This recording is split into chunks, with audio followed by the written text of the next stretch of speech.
Les nouvelles ne sont pas toujours choquantes, tristes, émotionnellement difficiles, et parfois elles sont juste étonnantes. Et aujourd'hui, je voulais vous partager parce que quand je l'ai lu, ça m'a paru à la fois logique que ça existe, et d'un autre côté, je me suis dit, bah en fait, pas forcément. C'est pas forcément évident que ça existe, et je trouve ça vraiment trop bien. Donc je voulais vous le partager. Biodiversité, des chambres fortes abritent des échantillons de graines de toutes les plantes pour les protéger des guerres et des catastrophes naturelles. J'avais déjà entendu cette nouvelle une fois, et en fait je trouve que cette initiative, on n'arrête on n'arrête pas. On critique souvent l'homme de manière négative en disant qu'il prend pas soin de la nature, qu'il détruit son environnement, machin machin, etc., etc. Mais au final, moi je trouve qu'il fait aussi de très bonnes actions. Et par exemple, histoire de pouvoir quand même garder des plantes qui pourraient s'éteindre, eh bien, on a des laboratoires comme ça, des chambres fortes, des bunkers, quoi, pour les protéger des catastrophes climatiques ou humaines. Le réchauffement climatique, la pollution, la déforestation, les guerres, les incendies, tous ces facteurs menacent la biodiversité.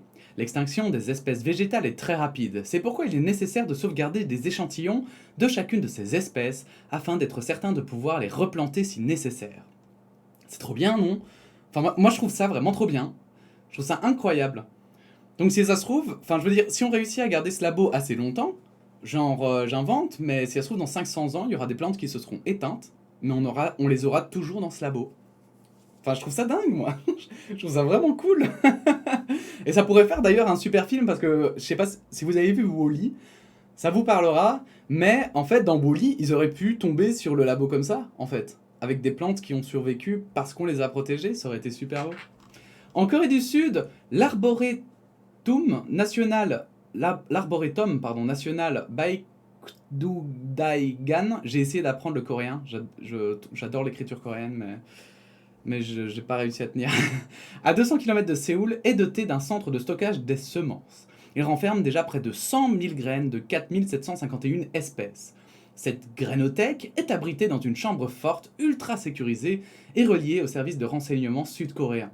Construit dans une zone reculée de l'arboretum, le bâtiment en forme de graine est entouré de barbelés et est surveillé par des dizaines de caméras. Des patrouilles de police tournent régulièrement.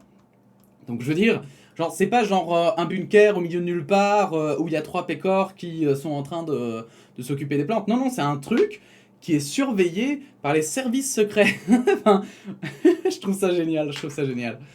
Un ascenseur descend à une profondeur de 8 étages jusqu'à un tunnel de béton qui donne sur deux portes en acier robuste, lesquelles ouvrent sur des entrepôts où la température est maintenue à moins 20 degrés et l'humidité à 40%. L'installation a été bâtie dans un des lieux les plus sûrs du pays. Elle est capable de résister à un séisme de magnitude 6,9 et même à une attaque nucléaire. Contrairement à ce qui se fait ailleurs, les espèces qui sont déposées dans ces entrepôts ne pourront pas en ressortir, sauf en dernier recours, c'est-à-dire en cas d'événement apocalyptique, ce que personne ne souhaite. Actuellement, les échantillons sont pour la plupart des plantes que l'on trouve sur la péninsule coréenne, mais avec une capacité de 2 millions de graines, le lieu propose ses services à d'autres pays. Plusieurs nations, comme le Kazakhstan ou le Tadjikistan, ont choisi d'entreposer là leurs graines. Les dépositaires demeurent légalement les propriétaires des échantillons. C'est trop bien. Alors je suppose qu'ils payent ces pays en échange de la surveillance de ces échantillons. Mais je trouve que dans nos pays, on devrait faire la même chose. Alors peut-être que dans nos pays, ça existe déjà, mais il me semble que là, ça a l'air ultra méga sécurisé, donc ça vaudrait peut-être la peine de s'y pencher. Certains se demandent peut-être pourquoi on se préoccupe de ces fleurs sauvages qui poussent dans le caniveau.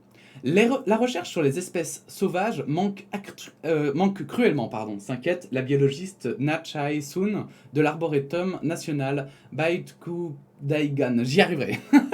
Elle et son équipe collectent les échantillons et les soumettent à un processus méticuleux d'archivage qui implique des radios et des essais de plantation avant que les graines ne soient entreposées dans la chambre forte. Certains se demandent peut-être pourquoi on se préoccupe de ces fleurs sauvages qui poussent dans le caniveau, dit-elle, interrogée par l'AFP. Notre travail est de les identifier une à une et de dire aux gens pourquoi elles sont importantes. Car les plantes que nous mangeons aujourd'hui viennent peut-être de cette fleur sans nom du caniveau. C'est beau, je trouve que c'est une philosophie hyper belle, quoi. C'est vraiment. Enfin, je trouve ça vraiment joli, je trouve que c'est poétiquement joli, je trouve ça chouette. L'entrée de l'arche de Noé végétale dans l'archipel norvégien du Svalbard. Sur un autre continent se trouve l'Arche de Noé végétale. Elle est enfouie dans une montagne près de Longyearbyen, chef-lieu de l'archipel norvégien de Svalbard, à 1300 km du pôle Nord. Inaugurée en 2008 grâce à un financement norvégien, elle renferme plus d'1 million d'échantillons provenant de toute la planète et se concentre sur les semences avec l'ambition de préserver les plantes susceptibles de nourrir une planète toujours plus peuplée et plus chaude. Et puis peut-être aussi pour la enfin, j'en sais rien, j'y connais rien, mais peut-être que pour la terraformation, ce serait intéressant aussi. Si à un moment donné on réussit à, parce que j'invente, mais si un jour on va sur Mars et qu'on arrive à la terraformer, à faire en sorte qu'elle soit vivable, bah on aura probablement besoin de plantes et autre chose. Et peut-être que ces plantes ne seront plus disponibles sur Terre, ou que ce sera intéressant de mettre certaines plantes plutôt que d'autres. Donc je suppose que ça peut servir à tout ça, quoi. Les espèces sauvages sont une richesse potentielle pour l'avenir pour ce qui est des médicaments, des carburants ou de la nourriture, expliquait l'an passé dans un rapport les jardins botaniques royaux de Kew en Grande-Bretagne. Mais 40% d'entre elles sont menacées d'extinction en raison de la destruction de leur habitat et du réchauffement climatique, avertissait cet organisme public britannique. Donc voilà, il y a un petit, parce qu'ils en ont parlé dans le journal, je pense.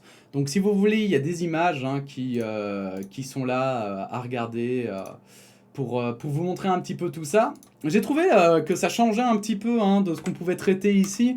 La nouvelle est assez cool. Enfin moi je sais pas, ça m'a remis un peu de baume au cœur, tout simplement. C'est insolite, mais c'est cool. C'est bien le vendredi. Voilà, si cette nouvelle vous a plu, cette actualité vous a plu, n'hésitez pas à vous abonner, à la liker, à la partager, à donner votre opinion en commentaire. Et puis sinon, on se dit à bientôt pour de nouvelles actualités. Voilà, la bise.